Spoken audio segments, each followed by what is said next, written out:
Hello everyone, I hope you're very well. Hope you're having a very nice day. If you're new to the channel, this is a very short video where I want to talk about a technique that I've applied since I started growing bonsai basically, and that is growing plants and growing bonsai trees in colanders. And you can see this one over here, this one over here. Yeah, this is a little deodar cedar that we've worked on before, and today we're going to talk about these two and see the difference that the colander makes when you're growing bonsai. This is the last tree that we worked on. It's a red oak. Well, it's a Texas red oak, Quercus Buckleyi, and we can see that it's growing in a fairly big container. It's your regular dollar store container. I just, made a bunch of holes on it so it would have nice drainage, and it's growing nicely. It's growing okay. In fact, we can see that some of the tips are already swelling up. So in about a couple of weeks, we will have the new leaves from this spring. Yeah, and so it's growing nicely. And I was having a cup of coffee here, and I realized that these two are fairly the same age. Pretty much the same age. But this one, it was larger. I bought these online from a nursery, established nursery, but they were just saplings when I started working on them. This was like the runt of the litter, on the left side, and this one was bigger, and so I decided to grow this as a larger tree, very natural style looking tree. And we can see that it's doing okay. It's growing nicely. It's growing in a container with a bunch of holes, but this one, like I said, it was very, very small compared to the others. Some of them I sold, some of them I started growing as bonsai. And the difference is that, like I mentioned at the beginning, like we saw at the beginning of the video, this is growing in a colander. Yeah, and if we compare the two, we can really see the comparison.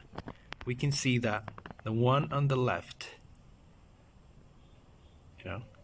is not smaller, or is not much smaller than the one on the right, even though the one on the right has got much more soil.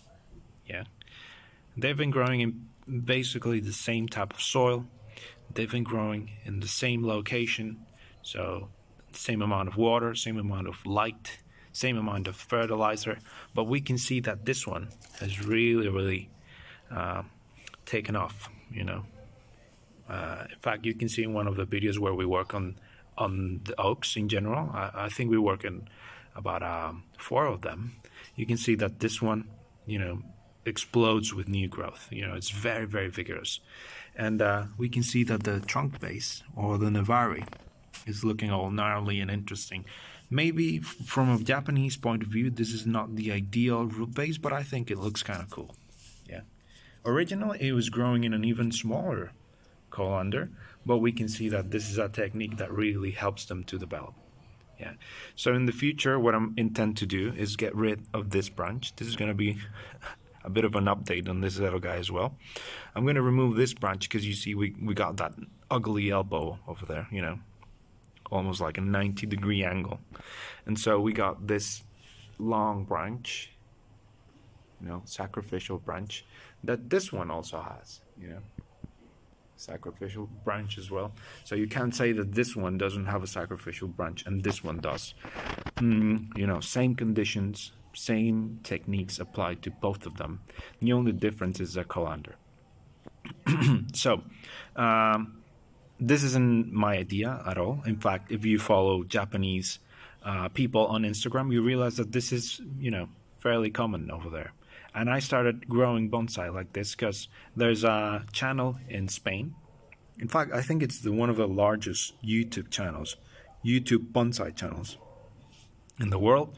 And his name is David Cortizas, and he grows a lot of his trees on colanders, and you can see the results. It's a very, very cool little technique. The only note that I would add to it is that you got to be careful when you're living in a very dry and hot place, because having so much drainage, your tree and the soil could get very dry very quickly. So if you're just careful in the location, the water that it gets, the amount of fertilizer that it gets, you can get very, very good results. And so, try it. You should definitely try growing a sapling, growing a seedling in a colander. I think it will be interesting, to say the least. Another thing that I also do is grow little seeds in colanders. Sometimes when you're growing seeds, I was saying that sometimes when you are working with seeds, you can get damping off because you water too much, or maybe there's a lot of organic matter in the soil. But with colanders, I think that it's even harder to get damping off because you got a good drainage. If you're using the correct soil to germinate your seeds, that's a problem that you shouldn't have. And so that's what I also do. I grow seedlings and seeds. I germinate seeds in colanders. I do this with black pines in general, and these are cherimoya seeds. I don't know if that's a fruit that is very popular where you live, but we can see that seeds here. Yeah, and so some of them are already sprouting. You can see here we got some. We just gotta stick them in the ground, and for example, this one, yeah. Let me just focus a little bit. Sorry about my fingers, but yeah. In a couple of weeks, we will have a nice seedling. So that's another use for the colanders. Yeah, we're going to get rid of dumping off. You can also germinate your seeds in colanders. So anyway, I think this was a short but interesting video. In my channel, we usually work, I usually work on the trees that I have, step by step. I like growing things from scratch. So if you're interested in that, maybe take a look at my other videos. If you have any comments, doubts, questions, anything, drop them down below, and I'll see you in the next one. Bye.